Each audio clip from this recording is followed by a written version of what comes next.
Sana doon na lang kami duman sa ano, sa may kalsada. Babagaling muna natin ang ikot ng mundo.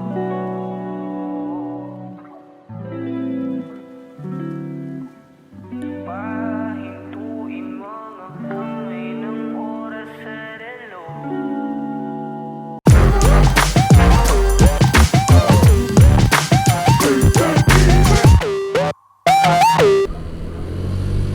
Ayun, so what's up po mga tropa natin nandyan. At what's up mga Travel Guy at 1PH.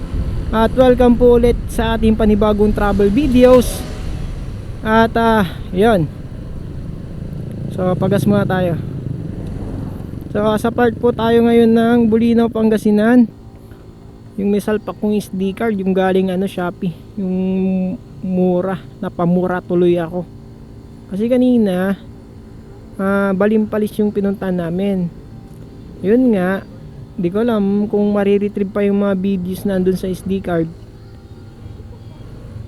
Kasi nagbibideo ako, okay naman yung video niya, smooth naman. Pero nung dinadownload ko na siya direct sa cellphone ko, o kaya piniplay dito sa may action cam, hindi naman na siya hindi naman na siya nagpi-play.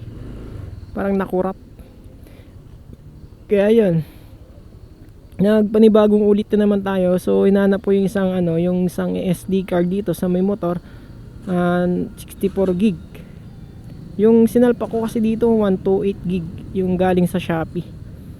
Nabili ko yun ng mga 100 plus, 150 ata o 200. Ay, bad trip. Saan, pwede bang duman doon? May daan ba? Ayun, may papasok ko.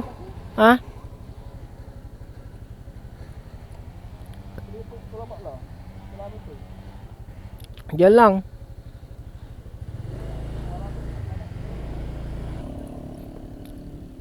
Sir, saan po dito yung tupa? Hop. Diretso lang. Ay, may kaliwa. Pupunta po sana kami Kampur. Ay, mas madali dumaan dito ba saan? Ha? May Google Map ka ba? Wala eh. Dito yan, Ay. may kanto dyan yung buhay ko na yun, makita mo yun. Pasok ka dyan. Okay. Diretso mo lang yan. Tapos magtanong ka ulit doon. Huwag kang kumaliwa doon at kanan ka. Sige po. May kanto dyan na pagano yung gamit. Doon ka kakanan. Tapos pagdating mo sa dulo doon, diretso mo Kampur. Sige. Thank you, sir.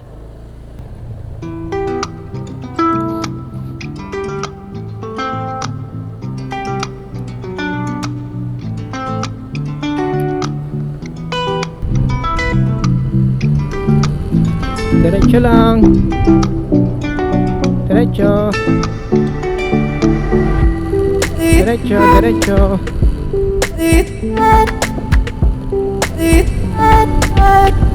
Wee!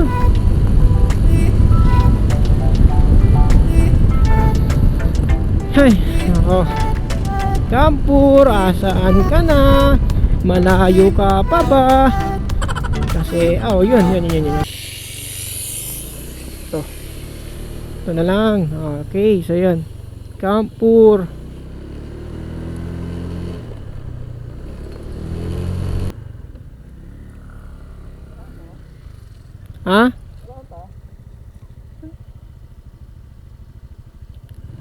Ay, naliligaw na kami. Kaya pwedeng magtanong, saan dito yung Kampur? Oo. Highway pa. Diretso na yan. Di ba may maano kayo ng highway dyan, dito dito. Eto, daan to. Dyan, tapos pag karsada, may makikita kayong ganitong daan. Apo. Okay. Diretso lang yan. Sige, thank you. Yung presyo mo na yan, Sige, thank you kuya. Sabi ni kuya, diretso lang daw to. Tapos may madadaanan tayong kalsada. Sa kalsada naman, wag daw tayo magpapa left. Mag right lang tayo lagi. Asan na yung kalsada dito? Kalsada. Shucks, maputik pa ata.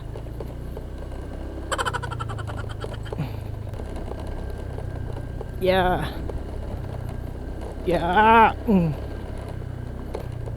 Yeah, ay. Uy, wag mo na. Yeah.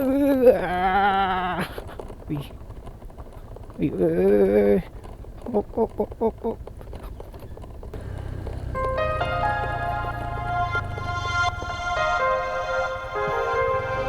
Ayun, so malapit na tayo. Damang-dama at amoy na amoy ko na ang Campo Ore.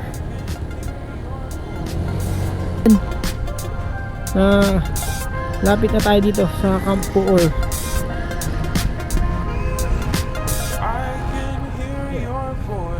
So kapag pupunta kayo dito, ano lang, kunting ingat na lang. Kasi ganito yung daan nila pababa. Uy, okay na ba? May parking fee pa ata dito. Oo, ayun. Yeah. Okay yung daan na yan kasi hindi na pwedeng daanan. Oh. Pabagalin muna natin ang ikot ng mundo.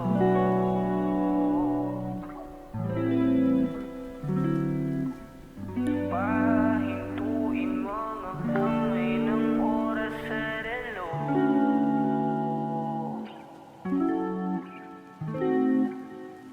Dahan-dahan, dahan-dahan lang.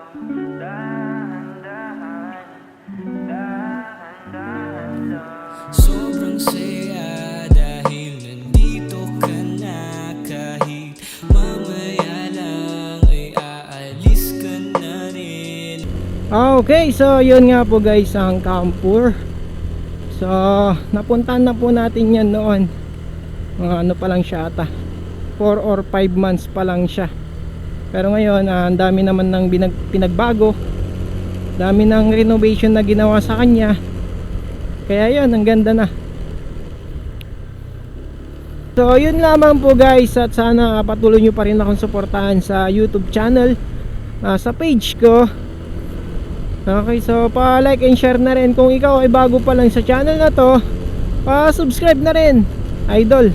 Okay, so yun lamang po. This is TravelGet1PH and thank you po at salamat po sa walang sa suporta na binibigay nyo sa page na to. Ano yun, dadaan tayo doon? O, dito na, highway. Okay. Bye bye.